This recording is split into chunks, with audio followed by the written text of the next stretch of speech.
All right, it's time to chat with the Kansas City Roos. Coach Jackson Durrett is joining us. Coach, 4th year as head coach for you. I know, Is that pretty crazy? It's crazy. Like, who knew? 4 years? No, it's good. It's good. I'm enjoying this team and kind of going into this year, so I'm blessed. Yeah. Awesome. You know? What kind of progression have you seen from this team, this program, and where do you want to take it this year? You know, I think we've been able to kind of stack our years. I think last year, not a great year, but it's been our best year in the Summit League, right? We always have success, I feel like, more than not in the tournament, right? The tournament, you know, it's like, it just hypes me up. It's just magical. Right? Yeah. It is. It's March. Like, you know, so because I've been in so many of those, like, at this time of year, I'm always playing. I just can translate that energy over to our team. So we've been very fortunate to have, you know, some success. Where I see this team, you know, with this group, I think we got like 8 new players maybe. I don't know. It's a lot. You tell us. I know. You tell us how many. Hard to keep track, right? Yeah, Yes. it is. Yes. You know, but that's the climate, right? It's like never changing, right? But I was telling somebody, like, we have some anchors, and that's very important because our men's team, like, he's 13 new, you know, and he have 2 really good anchors, but we have some anchors that we really depend on. The twins returning, you know, Monty Lonnie returning, Kelby returning. You know what? Zaire Harrell returning. Like, she is the energy bug for our team, right? She's everything. That energy, you want it to be contagious and translate over, and she's done that for us in the preseason. They had a pretty tough summer in preseason because we really want to get ready to showcase what we have this year, right? And I have a lot of faith in this team, and they did a lot of hard work this summer and this fall, so I'm excited. I think this is going to be a different year for us. I think this team is a better fit than all the teams that I've had, right? And so I'm excited about it. Entering your 4th year, what do you feel like you've learned more and more each year about this conference that just when you go into it, you know, starting the season, okay, I've learned this year. Okay, I've learned this year. That helps you prepare for what you want to do this season. Every year I'm like, I just feel like this league is so tough. It is so physical. And I don't think you know it until you get in it. Right. Yeah. Right? Yeah. Like, I mean, just think about the teams, like the top 4 teams in our league. You know, you have South Dakota State, North Dakota State, you have Oral Roberts, right? The next couple could be anybody, right? And they play some of the most talented teams across the country. Right. So they're thinking, like, how can we be tougher? How can we be tougher? And so you learn about this league is that, one, there's no back down collectively in this league. And it's a really tough league, and it's really physical. And personally, I love that. Yeah. I love that you have a league in women's basketball that is just tough. And that's what I love about Midwest basketball. Like, I'm from the Midwest, and that's the one thing I was so excited about, getting back to the Midwest and playing that just, you know, dog-out tough basketball. And so, you know, every year I'm like, how can it get any tougher, right? But it does. It does. It does. So really, you kind of have to build your team in that way. And that's what our summer was about. I was like, I'm going to push you to the edge to, like, we have to be tougher, y'all. Every day in the Summit League, we have to be tougher. And so, you know, that's the one thing. Skill set has always been what it is in the Summit League. But that toughness, you know, is to be respected. I'm going to ask you an X's and O's question in a second, but I want to go back to what you said about those anchors on your roster, because we are in this crazy climate of college athletics in general and in college basketball. And I hear coaches say all the time, I not only have to go find new people and recruit underclassmen, I got to recruit my own roster back. Oh, yes. So just talk a little bit about maybe that mindset as a coach of how you go about thinking, all right, these are the kids that I know that if I can have them here, it's going to be a great foundation for us, and that anchor that you need for all the other pieces. Yeah. I think, you know what, it starts with trusting your staff, right? Because as a head coach, and this is what I learned from Vic, before the climate changed, yes, right? Yes. He was always like, you have to recruit what you have. Okay. You have to recruit at home first. So you want those players to stay. And this was before the portal. Like, he was before it onto went really something, right? crazy. He was onto Yes, something. yes. And you have to pour into them. And the time that you have to do it is really when you should be out recruiting. Yeah. Junior college nationals and then, you high school players. But I'm at home and I'm pouring into my players. And I'm letting them know, like, my time is your time, right? So you have to trust your staff to go out and know what you want when it comes to recruiting. And so that's really, it's hard. Delicate balance. Yes. It is a balance. And I think, like, we've, in the past, like, I've brought in 12, I've brought in 7, I've brought in 8, right? Yeah. And you're working constantly. You think that the season is work. But this out of season, and then you add NIL to it, you add the portal to it, you add, I see my friends doing this over here, and you really have to adapt yourself. Basketball is ever evolving, and I think as coaches, we thought just like X's and O's, and, they push the three-point line back a little bit, and, they have all these rule changes, but you have to evolve with the game. You have to evolve with sports. And that's the thing about sports is that you learn so much about yourself. You learn what kind of competitor you're going to be. And so now you're just competing in a different field, right? You're competing to keep your kids at home. And, unfortunately, but fortunately, like, we lost Elena Contreras, right? But good for her because, she's somewhere and we prepared her to, elevate to a different team. No doubt. And that's what this environment creates. And it's a catch-22, but I'm okay with it. And you have to be able to embrace it. Yeah. With that said, you were second in the league a year ago in generating chaos. I always like to say steals. A little less than 9 a game. Yeah. This is one of the top rebounding teams a year ago with some of these key players back. Yeah. How do you get your kids to buy into understanding that we can win games with defense and rebounding? 2 things. 1, you don't give them a choice. But 2, you tell them early on. I'm honest with them in recruiting. I'm honest about what kind of pusher I am. I'm honest with them, like, throughout their career with me, I'm just really honest. Like, this is what it takes. It takes what it takes. You have to be bought into this. I'm bought into you. I'm investing in you. If you say you want this, now we got to go get this. Right. And it's, it's drills. Everybody got the same drills, but I just don't let up. I'm like, no, it's not good enough. It's not good enough. And then they start to see what it does, right? Defensively, you start winning games off defense, and then they start buying in a little bit more and a little bit more, and you show it to them. You see, this is where we're different. And then, rebounding, Elani Bennett, hello. Yeah, absolutely. Right? And you look into that kind of athleticism. But then when you nurture it and you encourage her, like, this is something that people want to see you do, right? And you just tell them, like, other people are bought into you. So you just keep buying into that. Like, this is it. This is your X factor in your game. And so, that's how we, deal with that. But I'm a defensive-minded person. Like, I played, defense was everything for me when I was a player. It's everything for me now. Vic Schaefer, like, you don't play. You don't play if you don't want to play defense for Vic. This is true. And that's what I tell my there kids. There you go. If you want to play, you got to play defense and rebound. And rebound. He would always say, rebound is a part of defense.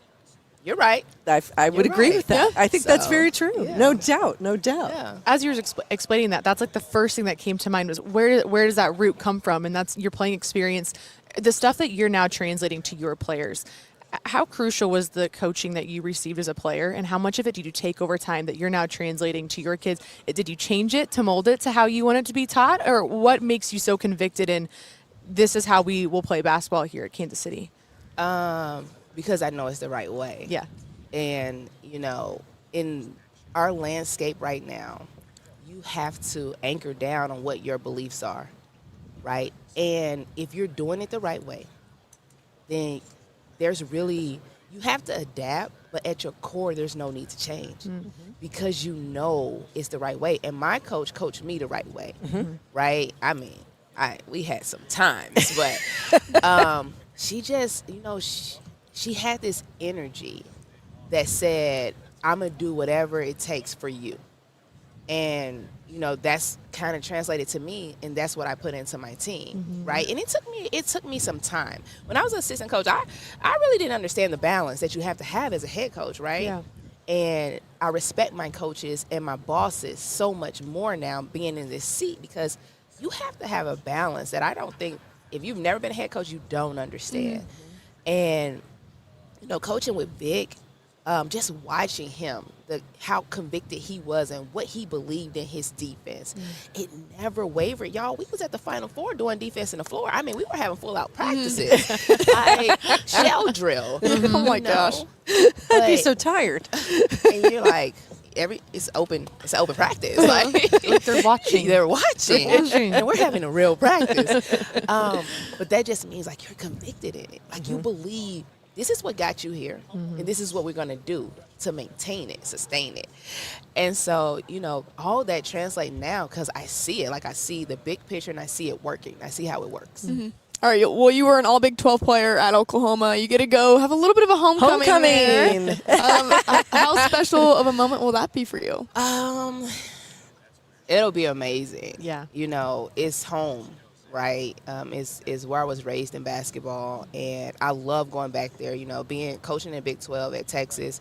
It was great to go back there. This will be my first time as a head coach stepping back in there. And I think what Jenny's doing is amazing. I think she's, you know, a great fit over there at Oklahoma for that team, for that program.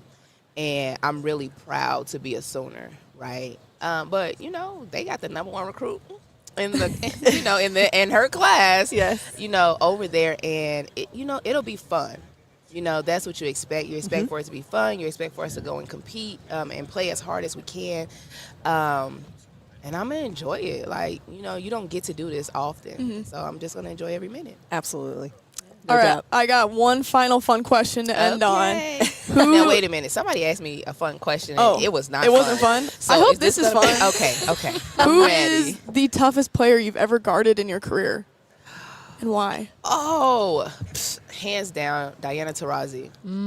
Yeah. I was a freshman, and we went to the Final Four, a national championship game. We played them, and she is everything you think she is.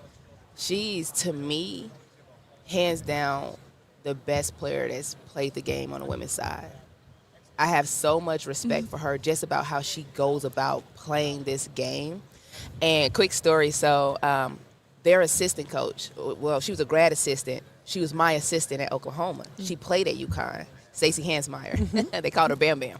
I know why, but you know. And so after that game, Stacey comes to me and she's like, "Oh yeah, Diana says tell your freshman get her weight up." It's like, whoa, okay. But it was, you know, like, you have one of the greatest players. Like, oh yeah, okay, you're paying attention. You saw me. And you said I need to get my weight up, but you still saw me. I was out You there know, with me. She knew who you were. She knew who you were. Yeah. But I mean, y'all, she's a great player, you know. And they had Sue Bird on that team. Sue Cash, Asia, like, but she was a sophomore, I think. She's a really great player. Yeah. Fun question. One of the best. Yes. Fun question. Okay, that was good. Okay, That good. I was getting nervous there. I was like, is this fun? I don't know. I hope it is. That was awesome. Okay, well, Coach, thank you so much for the time, and best of luck to you in the Roos this year. Thank you. I appreciate Thanks, it. Coach. It's always Thanks, fun. Coach. Yeah. Favorite station.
All right, our coverage continues with the Roos, Alani Bennett, Tiara Trotter joining us now. Guys, how are we doing today? I'm good, very good. I'm good, excited to be here. Yeah, Awesome. well, thanks so much for hopping on the show. What's the excitement level in the gym down in Kansas City right now? Oh, it's pretty high.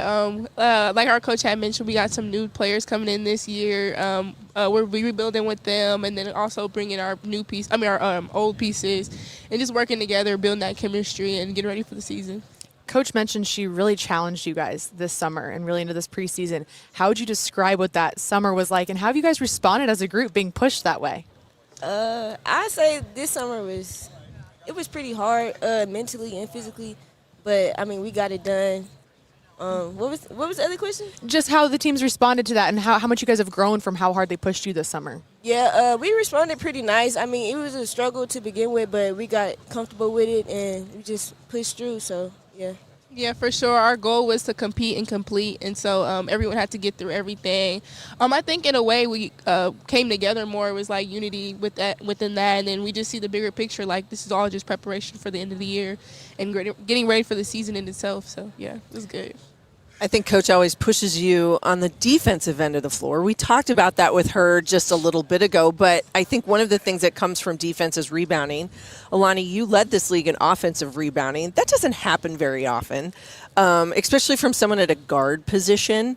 What is it about just being possessed, about going and getting rebounds? Because that's hard to teach. You really don't teach it. I tell people offensive rebounding is 70% heart and 30% position. Most definitely. Where's the heart part come from? I definitely say it's an effort thing. I know something about me. I'm very athletic, and being able to use that to my advantage. I know I can jump high. I know I have a pretty good IQ. Just reading the ball. It's all little details that comes with rebounding. It just goes to how you set the heart, like how much you want it. Yeah. And rebounding is often overlooked. It helps get your team extra possessions, or it helps the other team stop their possession. So it's definitely something that I think I take a lot of pride in and I enjoy doing for sure. Yeah.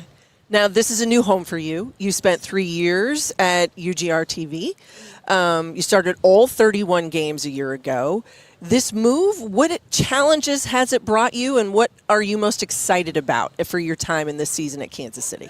The challenges, I say, is more hard here, like coaching-wise and, like, player-wise. Like, I got out of my comfort zone here, and she pushed me to a different level, so I feel like that definitely plays a big part.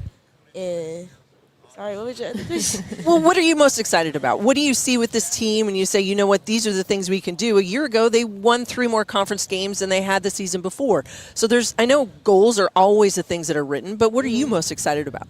I'm just excited to play with new people, new players, play for a different coach, you know, the coach that actually believes in me and want to see me go somewhere after this year. So, yeah, that's what I'm most excited about. And to also win games. Yeah, winning's fantastic. Everyone loves to win. Now, if I'm not mistaken, you both, well, I know Alani, you're both twins, correct? Yes, we are. Wow. Okay, see, now that's kind of crazy that you each have a twin sister. Yeah. And I know that that's a battle in all forms and fashion. Your sister plays basketball as well, correct? Well, she did. She played 1 year in college. Okay, she played 1 year in college. So a lot of one-on-one when you were growing up? Oh, yes, definitely. Who's taller, you or her? I say me, but like an inch, maybe. Okay. What's the twin battle like at practice all the time? Oh, it's bad. It's bad sometimes, especially if we're on separate teams or we're going at each other. We're always ready to guard each other, even though like we might not always supposed to be matched up with each other. We're like, you know what, I'm gonna go at you. But, but it's all love at the end of the day for sure. Yeah, I love it. Alani, I want to ask you specifically now going into your veteran side of your career here. You've really doubled down on your game from your first year to second year, whether it's rebounds and scoring. How have you seen your game specifically elevate year after year? I definitely say it was growth, how you had mentioned. I feel like me and my sister have taken big jumps since freshman year coming in. And the Summit League is very competitive, so being able to adjust to that and seeing it throughout each year, I think has helped me a lot too. And then Coach Jackson, she's a great coach in development. She's always had faith in us, developing over the years, developing our games, and to just keep improving in all the areas that we need improvement, and also keeping the strengths that we do have. So it's been a great journey so far, but I'm excited going into my junior year.